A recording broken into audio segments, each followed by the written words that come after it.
Welcome to Seek Reality. I'm Roberta Grimes, and I'm so happy you're with us today.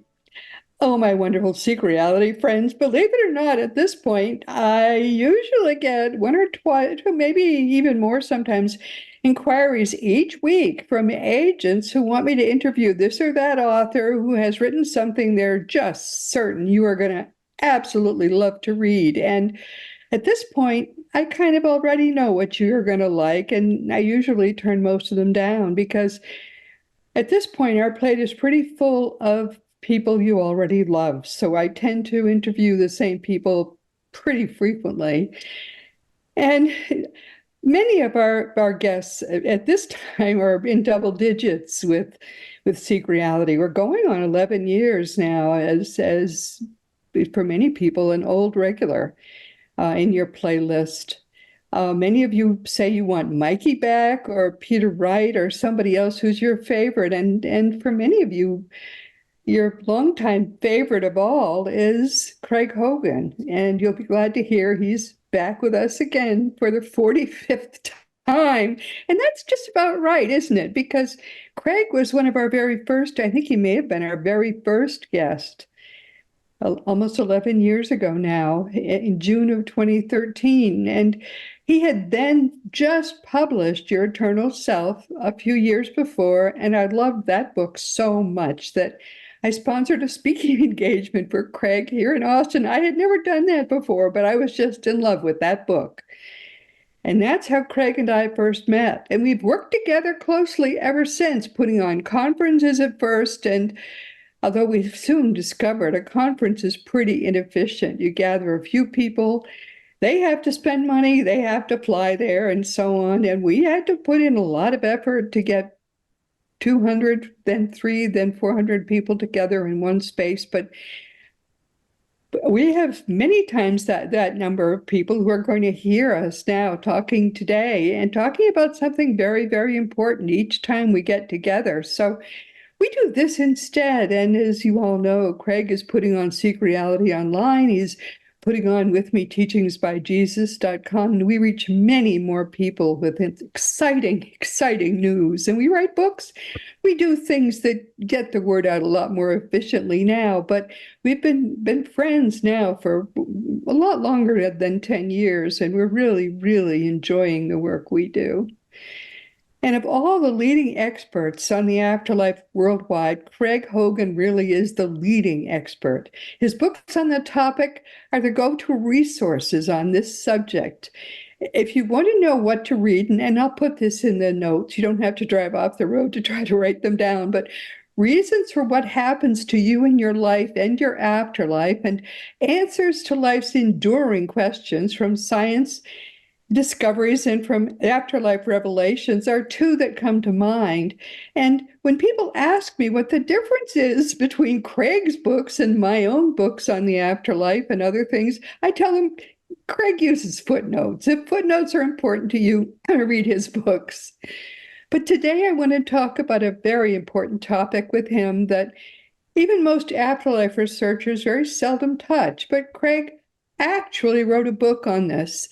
His book is called There Is Nothing But Mind and Experiences. Our topic today is going to be consciousness. My dear Craig, my beloved friend, welcome. It's so good to have you back with us today. It's a delight to be here. We have a wonderful time when we get together like this. And so I want to share that with everybody who's listening right now and watching what we're doing. We have so much to say. We do. Mm-hmm. We actually can't stop talking, even on the phone. Mm-hmm. We both work too.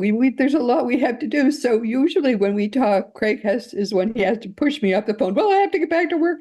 That's what I hear always, because I just love to catch up with him. Whatever he's doing, I'm happy to hear. But consciousness is a pretty heavy subject to a lot of people. And the reason is, the true reason we have a problem with consciousness in the world as a topic is simple. Science won't touch it. And the reason they won't touch it is that they decided at the end of the 19th, early part of the 20th century, that consciousness was something they weren't going to look into except from a material standpoint. It has to be produced by matter, or they won't look into it because they were afraid they might inadvertently find, how do I say this word? God. They just were afraid to find God. How scary would that be if you were a scientist, right? Because this war goes back to Plato and Aristotle, doesn't it? Goes back that far.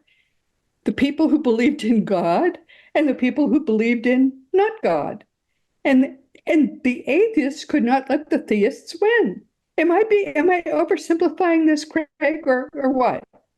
No, it's true. It's entirely true. What happened was that the theists, or those who dominant in the church, and especially in Western society, pretty well had all of society under its hold. All of society then was ecclesiastical. It was all church oriented. And as a result of that, then to maintain their control and maintain their power, then they refused to allow anybody to have anything having to do with religion or the internal person, the mental person. And so what Descartes was wise enough to do was to say, okay, church, you go ahead and you can handle the inner person, you can handle the mental stuff, and we'll take care of all the physical stuff. And the church said, oh, that's cool. Okay, let's do it like that. And so ever since then, science has insisted upon the physical, upon what we experience in the world around us. And the church was left with the spiritual or the mental or what's going on inside. And the church, of course, had this theological notion that everything was based upon the canon of the New Testament and some fragments of the Old Testament. And as a result of that, then the church maintained the control over spirituality, over the mind, over consciousness, over all of that. And of course, it didn't go anywhere then. It stayed stuck in the ecclesiastical raiments that they had put around it. It had a shroud around it of ecclesiastical dogma. And so now we're just beginning to break out of that. And so now we are exploring it, and science then is now the person or the entity that is most involved in trying to impede us from what we're doing. And we are now overcoming science as well as we overcome the church. And so that's the period in which we're in now. It's an exciting period in which we're discovering for the first time in humankind's history the real nature of consciousness and reality. But isn't it laughable? I mean, I remember when I was doing, because of the great, as you know, a heyday of afterlife communications was the late 19th, early 20th century with all the deep trance mediums and their communications. And that's how I really proved to myself that the afterlife was real, by reading these books. You could find them in the 60s and 70s in bookstores, and I bought those. And Gladys Osborne, Leonard, and all those folks. You could find their books, the books that the people who had studied them had written. And I have them. They're treasured books in my book collection. And I could not believe, as I was getting, so I had subscriptions to science magazines.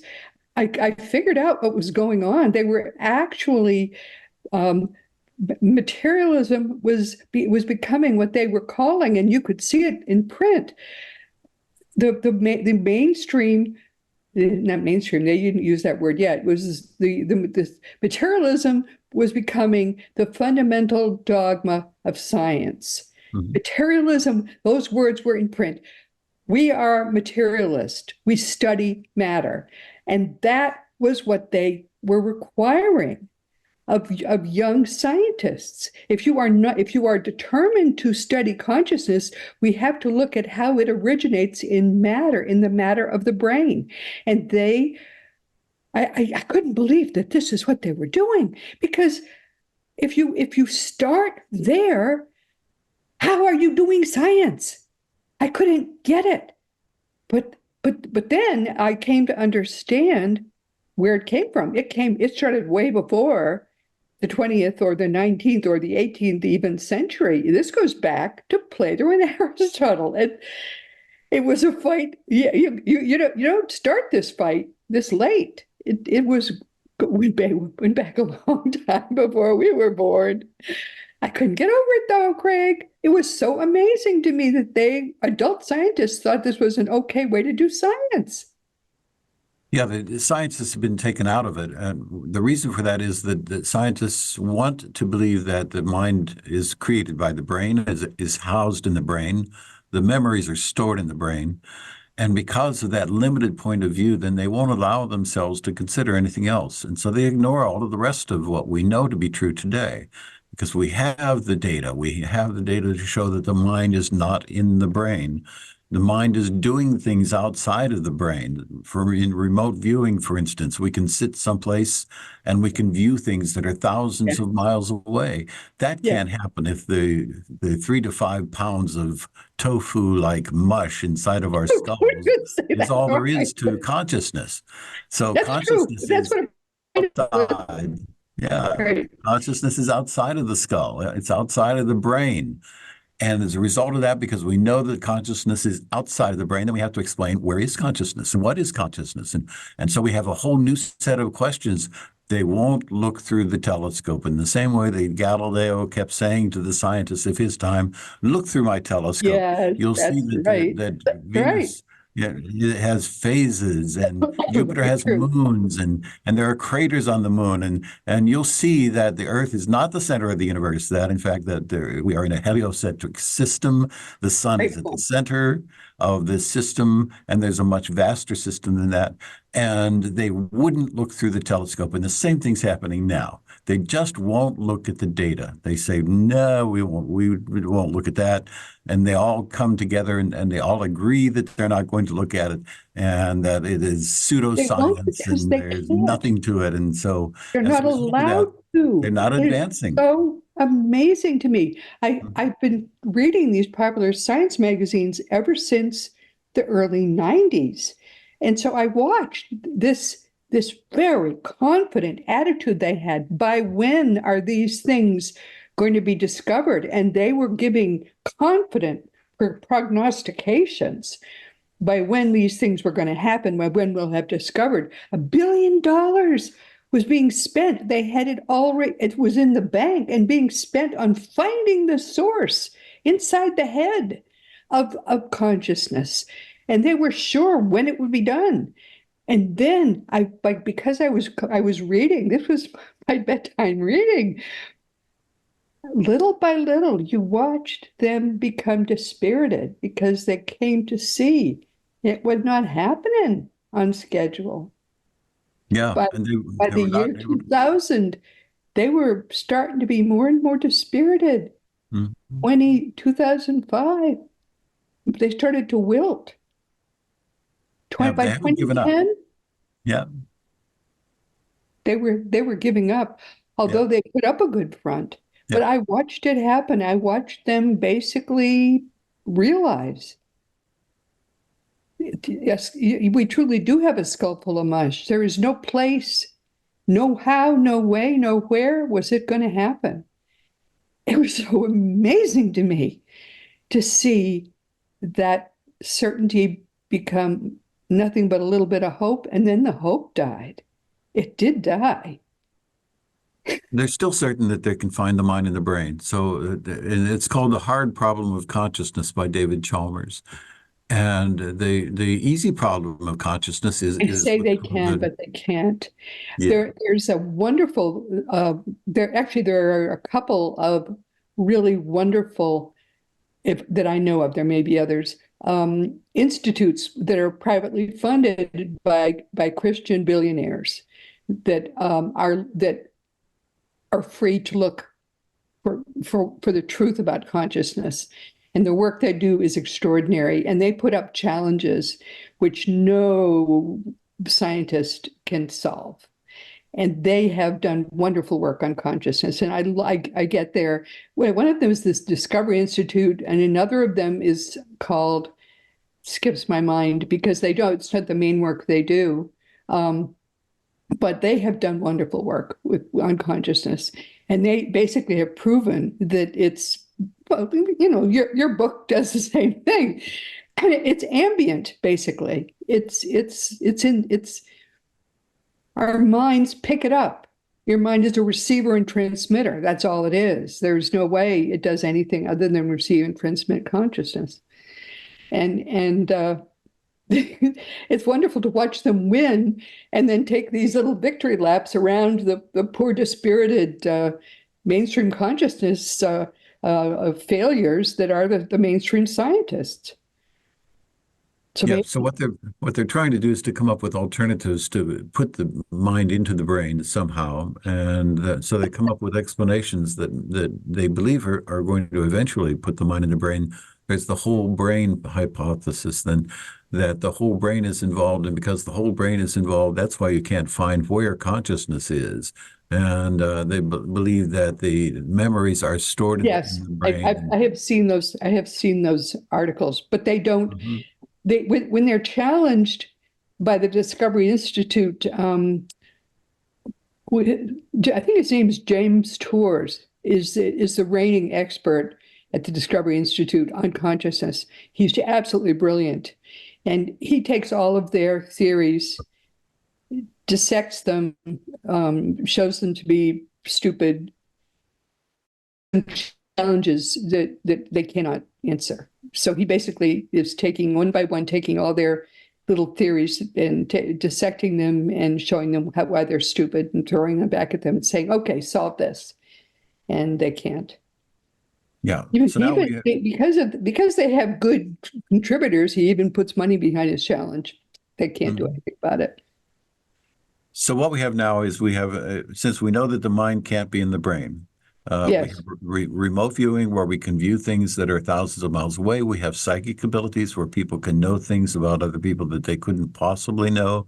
We have Ganzfeld experiments in which people are able to predict the cards that are going to be shown. We have the Dean Radin's experiments with the computer in which the computer brings up images at random, and the person is reacting to the images that are coming up at random on the computer 6 to 7 seconds before they're chosen by the computer.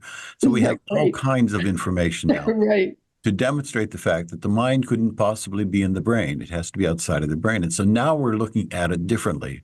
So now we're saying, well, if the mind isn't in the brain, where in the world is it?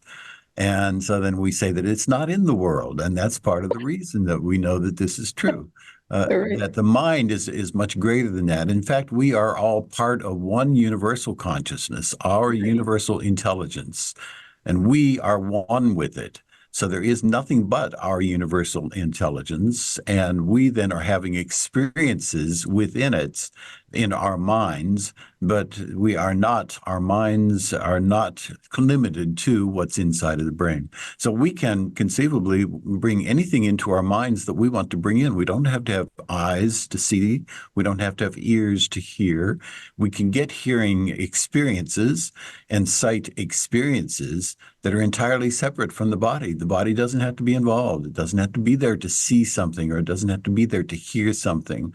And so as a result of that, then we're doing experiments. People are doing experiments now in which they are proving that the mind is doing things outside of the body when the body's not involved. And we have other reasons for believing that's true. In near-death experiences, when people's bodies are catatonic, they are completely lifeless. They are, for all intents and purposes, dead in the clinical sense. And during that period of time when the body is dead, they are having experiences. They're out there in the world doing things. They're walking around. They're seeing things in other rooms other than the operating room where their body Right. is laying. And they're describing these to doctors afterwards, and the doctors are just amazed at what they're describing. So we know that their minds are active. The more that the body shuts down, which is what happens in a near-death experience, when the body shuts down, then the mind becomes active. So the body then is limiting the mind. But when we're freed from the mind, as in a near-death experience, then we can have all kinds of experiences of sights, sounds, smells, tastes, textures, all of these things that we would expect that would involve the brain. We don't need them. So people are out there doing that. And then after they actually go through the death experience, then they come back and they tell us about it. And they say, now I'm healthier than I've ever been. I'm lighter than a feather. I'm living well. All of my senses are active, but my body's been dead for 2 years. And so we know that the mind is not in the brain. The Not mind even, is no, not not in the remotely. body. Yes, yes. And we know that we survive our deaths just Mhm. fine. I get emails every single day from people who's have lost a loved one, and they say, I've read your books. I just want to know, is my mom, is my, grandpa, is this person okay? And I say, well, you've read my books, you know the truth. Yeah, Yeah. there's no, that one person that you love, don't even think about it. That person is beside you now, is giving you a hug. Just don't even think about it. Yeah, they're Live joyful. your life and know that that person is going to come to your bedside. That's just Hmm. how it happens. Isn't that Yeah. a joyous way to know that things really are that wonderful and more so? Yeah. Yeah. And they're active out there. They're anxious to communicate with us. So they're coming back and they're saying, I want to prove to you, I want to show you that I'm alive. I'm fine. I don't want you Yes, to worry about me. And all you have to do is settle down and listen to me. All you have to do is yes. settle down and People, hear the words that I'm speaking to yes, you. that's so Get the true, feelings that Craig. I'm giving to you. And I had a woman who just sent an email to me yesterday about her. She was going through the self-guided afterlife communication experience. It's a free online program. Anybody can go through it that we produced, and it will teach people how to have Wait, an what's the afterlife website? Quickly communication. tell them how to It's at go there. it's at afterlifeinstitute.org/self hyphen guided afterlifeinstitute.org/self hyphen guided. And she went through the procedure and she learned how to do it. She learned how to give their loved ones. And one of the things that she said to her loved one on the other side was, I wish I could give you a hug. And all of a sudden she felt this tingling all over her body. And the person on the other side was giving her a hug. We have another instances in an induced after-death communication, where a psychotherapist puts a person into a state of mind in which they have an afterlife communication, and it was done by Dr. Alan Botkin of Libertyville, Illinois. And he put the person into this experience of induced after-death communication, and the person was sitting with his eyes closed, having an experience of talking with his brother, and all of a sudden he jolted, and his eyes opened. He said, "Oh my gosh, I don't know what just happened. It felt like a big claw was on me." And so Dr. Botkin said, "Well, go back in. Let's go back in and see what happens." So he went back in, he closed his eyes, and he said to his brother, what was that?" And his brother said, "I was giving you a hug."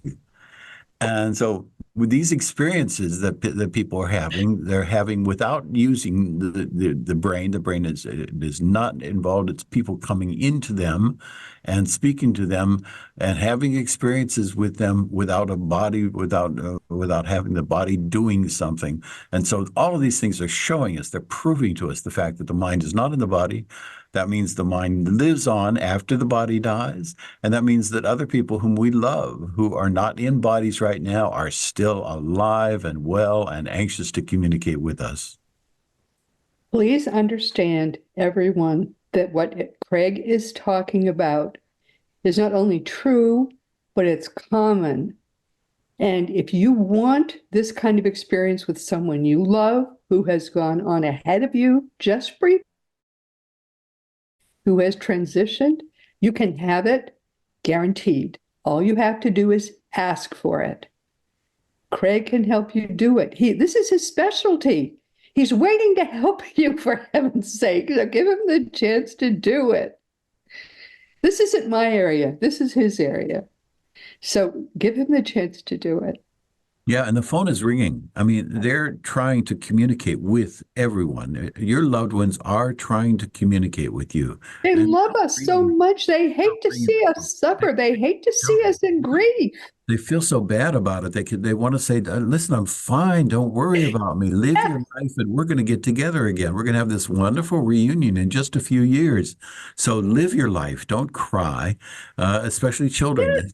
Children say that to their parents, and we actually have a recording of a child from the afterlife in an instrumental transcommunication, but done by Sonia Rinaldi, in which a child comes through, Oh, and she said, "What would?" And Sonia said to the child, "What would you like to say to your mother?" And the child says, and we have the recording, "Don't cry." And what they're saying is, don't worry about me. I'm fine. And we're oh, going to have dear. a wonderful time when we get back together again. And we share stories about what's been going on with us and look forward to it. It's not going to be very much time. Our Earth is very brief. It just happens instantly, just in a blink of an eye. And we'll be together with them again. And that's what they want us to know. That is so true. It is so. People, I hear from people, you hear from them as well, but the people who contact me, I can't really help them. I can't tell you how many people think I must be a medium. Oh my goodness. I'm not even a medium, but you can help. And so I'm just going to tell everybody, hey, here's his email address. Just contact Craig because you really can help them. And Yeah, we've we have got to many get ways. more people doing that. Mhm. I tell them, go to secretreality.com, learn the truth. Go to afterlifeinstitute.org, learn the truth. Yeah, the truth is there. And all we're doing is we're not making the truth. All we're doing is sharing what we learned is Yes. true. And we're learning new things every day. We're having people come through from the life after this life, and they're speaking to us and they're telling us what the life is like there. And what we're trying to do is just share this with people. Every day we learn new things, and we're putting them online at seekreality.com. And the purpose of it is to help people to understand that we are eternal beings. We're having a brief physical experience. We're going to go on after this experience is done, and all of our loved ones are waiting for us on the other side as soon as we get there. And we just want people to understand the truth about who we are in eternity and our loved ones and where they are right now. You know what consciousness is, right? Because you experience it whenever you're awake, and even whenever you're asleep, you experience consciousness constantly. Well, the only thing you need to understand, everyone, is that nothing else exists. Everything is consciousness. I have an article which I love. I don't think they'd even publish it today. It's about 10 years old. But it says even your body is 99.999999979% empty space. It is. Everything is 99.79% empty space. The rest of it is whatever the space is in between those tiny dots, which are, inside atoms. And those atoms are whirling energy. So even inside those atoms, it's all empty space. If the White House is the nucleus of an atom, the closest orbiting electron is going to be as far away as Denver. And in between is empty space. Guess what? That's what reality is. It's all illusion. Albert Einstein said that. He said it's a heck of an illusion, but an illusion is what it is. It's all mind. Mind and experiences. That's what Craig's book calls it, and that's what it is. So get used to that. You can't put your hand through your desk because the atoms in your hand conflict with the atoms in your desk. It's that simple. Yeah, It's so the science is helping us to spread the word without realizing it. But what they're doing, finding out, is at the basis of reality is energy. And yes. this is what they're saying, that at the basis of reality is energy. It's in a different form when it's in matter, but it's all energy. And what that tells us is that what we believe to be solid bodies and solid space and solid tables and chairs and all of this is actually energy. It's different forms. Yeah. So that easily explains the fact that consciousness is at the basis of reality. The consciousness is the energy. The consciousness is the precipitating force that makes the energy possible. And so if you think that, well, no, I can't believe that consciousness is the basis of reality because things are solid. We have tables and they're not conscious. But science is telling us that at the basis of reality, there is only energy that energy that we know now is consciousness. So we know that that's true. Science is helping us to understand that. We know that in this energy world that we are in, there are no colors in this energy world. There are no sounds in this energy world. It's all just energy. And then our minds are what give it color. Our minds are what give it sound, and our minds give it meaning. And so then our experiences are coming from consciousness. Our consciousness are related to each other. And at the basis of it all is our universal intelligence, and that is the mind of God. As Amit Goswami, the quantum physicist, came to the conclusion after despairing over his life and what was he doing and why are things like this in his life, and he came down to an epiphany, and he discovered, and he said, there is nothing but God. There is nothing but God. And That's right. people need Everything to is the just mind of realize God. that, and that God Yes. is our universal intelligence. It's our consciousness. We are all members of it. We are sharing it. We are part of it. There is one mind. Mhm. There's one mind, and we're all part of that mind. That's right. Mhm. Isn't that a Yeah. beautiful thought? We're having the same dream together. Yes, we're all So, in. and in the same way that when we have a dream, we create characters, we create scenery, we have feelings of touch, we have feelings of smell, even erotic experiences, all of these things that happen in dreams, but there is no world in the dreams. There is no physical world in the dreams, and yet we're having those experiences. And the reason for that is because experiences are entirely in the mind. And that as a result of that, then we know that even when we're moving around in this world, even when we're doing things in this world, it's actually happening in our universal intelligence. It's happening in the mind of God, and we are participants in it. We are having the same dream together. But don't you see how beautiful this all is? When we all understand this, there are no wars. You can't have a war with yourself. There's no hatred, there's no anger. It's all love. Love is really the only emotion. And to the extent we ever deviate from it, we're at war with ourselves. That's who we're at war with. And that the beauty of it is that the more you get this, the freer you are. You're really making peace with yourself. That's the beauty of it. And that's the greatest teacher was Jesus, still is Jesus, because this is really what Jesus taught. We just didn't understand it. We're beginning to understand it now. Yeah, So that's after what I 2,000 teach in my years. classes. I'm sorry, Yeah. what?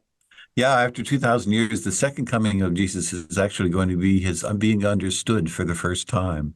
And so Yeah, how beautifully what we're said seeing that is. now is people are understanding what he said because of the advancements that we're making in spirituality and understanding the mind and understanding Yes, reality. Now we're looking back at it and saying, "Oh, that's what he meant. yes, That's what he was and trying to then tell us. yeah, That's what the Jews at the time couldn't understand. He was a Jew, yes. and he was trying to just tell his fellow Jews what the truth was, and they didn't understand it. And so people didn't understand it. Then the church took over all anything having to do with Jesus and with the what he was trying to teach people, and they cloaked it in the ecclesiastical robes, and so the truth was hidden. And finally, today, for the first time, we're really first understanding what Jesus was really trying to say to humankind. Because the church is getting out of the way too. They didn't Mhm. understand it either. Yep, that's right. Exactly right, sweetie. Yeah, that well, so I think your book is great. I think I'm recommending it. Oh, by the way, the books I've talked about are going to be in the notes. His websites will be in the notes, and the link to the wonderful course in is it a course in how to communicate with your loved ones? That will Yeah, be it is a course. It's in stages. It's in 8 stages, and it begins by helping people to understand in the first 2 stages what happens when you communicate, how you can communicate. Where's that voice coming from in my mind? How do I know that it's the voice of my loved one? So the first two stages teach them that. This third stage teaches them how to relax and allow unfoldment. Unfoldment means things come into your mind that you don't intend to come. They're not coming from your imagination. You're just allowing them to come. And that's in stage 3. And then stage 4, I guide them into it's a narration. I guide them and they're listening to music as I narrate it. And they're going into the experience of having an afterlife communication with their loved one. And then the stage 5, then they sit down and they have a daydream in which they have a communication, and the daydream morphs into a communication. Stages 6 and 7 then teach them how to do all of this without any narration, without any music, just sitting down in a doctor's office, sitting anywhere that they are, and they can have the communication with their loved one. And then stage 8 teaches them how to see the signs that their loved one is with them and is trying to communicate with them. So all of it bundled together teaches them how to communicate. And I can see why that would thousands of work people have gone through it. Some perfectly. people are sitting down every day and they're having a conversation with their loved one and before the day Perfectly. Yep. begins. That would work. I can see why that Mhm. would work just perfectly. Yeah. And That's so, great. yeah, it's exciting to see people realize that they can communicate with their loved one. They don't need a medium. We know that this is true. We know 86% of the people who go through the training will have the experience of communicating with their loved one. And we have psychotherapists are taking people into the same sort of a situation, and they're up to 98% successful. So we know that people can communicate with their loved one. They It just would be have to learn how 100% to if do it. people did not resist it. People tend to resist it, I think. And that would Mhm. be that's that last It's 2%. the doubt. Yeah. Right. That's the doubt because it's just hard for people to understand. And that would make sense because we've been reared in a materialistic world. We've been reared in a world that was dominated by science, first by the church and then by science. Both of them told us that we can't communicate with our loved ones living in the life after this life. And so people believe that, and we're just growing out of that. But it's difficult for people to let go of that prejudice that somehow they can't communicate with their loved one. But if they let go of it, then the communications will happen automatically. They will Yep, simply sure. happen naturally. It's a part of life. Yep, I'm sure that's true. I'm so sorry we've come to the end of our time. This always happens. We always run over. But Craig, what do you want people to take from what we've said today? Yeah, just to realize that the more that they delve into it, the more they look at the reality of who they are, the more they will discover the fact that they are eternal beings having a physical experience. Then they will realize that they are going to go on into the end of their life and look forward to their next life when they graduate from the Earth School, and that their loved ones are alive and well and anxious to communicate, and all they have to do is learn how to communicate. And then that will help them to realize the fact that they're fine. They don't need to worry about them. They can feel less grief as a result. And also, they can be assured that they will continue to live after their body dies. Life is eternal. Mhm. Yes, it does. It doesn't ever begin and it doesn't ever end. It's Mhm. eternal in every respect. Oh, please consider yourself hugged, my dear. And everyone, this has been a very, very special time for me. I just love talking with my beautiful friend Craig. As you know, this has been another episode of Seek Reality with Roberta Grimes. I'm so happy you could be with us today. Please never forget that you are a powerful, eternal being. You never began, you never will end. And when you get that, it changes everything in your life for the better. Next week, our guest will be Karen Fullerton. Now, Karen is a first time guest. Didn't I just tell you we just never have first time guests? Well, she's a first time guest. I was captivated by what her agent pitched to me, and I said, maybe.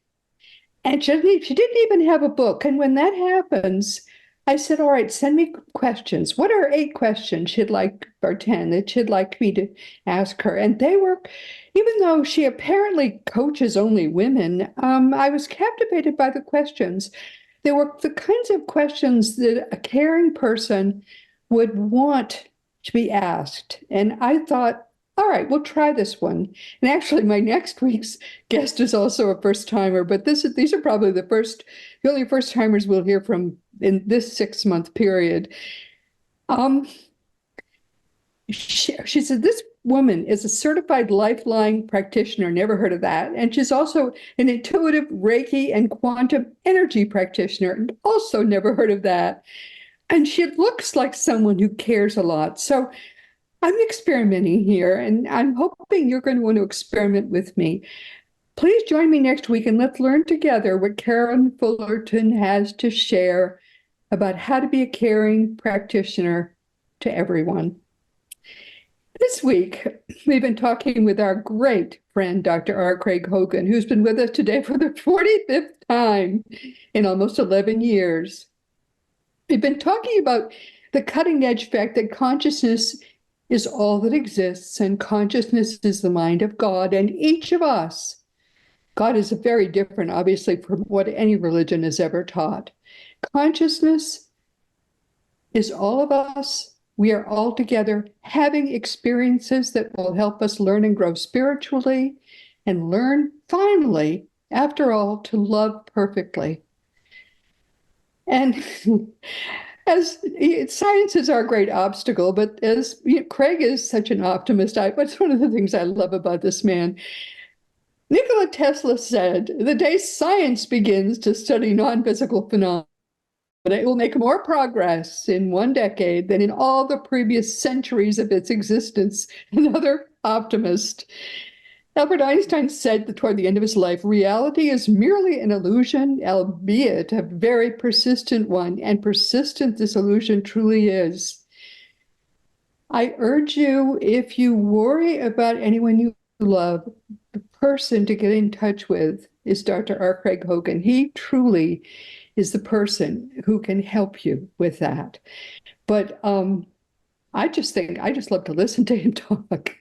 Frankly, we'll have him on again very soon. We have him on really like clockwork every 3 months, and sometimes even more frequently than that. His website and how to get in touch with him is seekreality.org, or the other one is, Craig, what's the other website? AfterlifeInstitute.org. Oh, that's right. I keep forgetting it. Right. AfterlifeInstitute.org. Yeah, and Seek Reality is seekreality.com. Yes, those are his two websites, and he is very accessible, very approachable. He really, unlike many people who are as well known as he is, who are as busy as he is someone who truly cares about people much more than really anybody else that I have ever known. And because he's that way, he is someone who is really going to care about you. So approach him and he will help you. And approach me and I'll help you as best I can as well. It's time once again, of course, just to mention the fact that he is the president of Seek Reality Online, and Seek Reality Online is your one-stop resource for all things afterlife. Just go to seekreality.com, learn for yourself that your own reality is eternal, whether you like it or not. Some people say, I'm just going to die. No, you won't. You don't have a choice in that. You are eternal. You're here for a very brief time, as he pointed out to you. Learn the ultimate truth from our dear friend Craig and make the rest of your life truly happy, knowing that you really, truly are an eternal being and you never, ever are going to die. And teachingsbyjesus.com is your single resource for all the beautiful divine truths that are brought to us in perfect love by the greatest teacher of them all, Master Jesus. He asked us to create a website for him, and I am trying to get free of other things I have to do now so I can really make this Jesus's turn. He asked me to do this, and I am trying. As Christianity, the religion that was created by the Roman Emperor Constantine and not by Jesus, finally is dying out, the genuine teachings of Jesus can at last truly come alive for us all. As you know, I have books, but I don't have time now really to tell you what my books are, but I think you know all of them. And if you want to talk about anything at all, or just anything, you can always contact me through the green contact block on robertagrimes.com. I answer every email. It can take me a week sometimes because I get so many. But make sure you give me your right address because I'm serious about answering every email. And sometimes I'll write a long email response and it bounces, and that really ruins my day. So just make sure I have your right address. And all of the more than 500 past episodes of Seek Reality are available wherever audio podcasts can be found. And now, of course, you can see video episodes each week on Roku or Fire Stick, YouTube, and elsewhere. And meanwhile, this has been Seek Reality with Roberta Grimes. Please enjoy and please make the most of this coming week in our one reality, always knowing that you are a powerful and eternal being. But please, most of all, know that you, most of all in this entire universe, eternally and perfectly forever loved.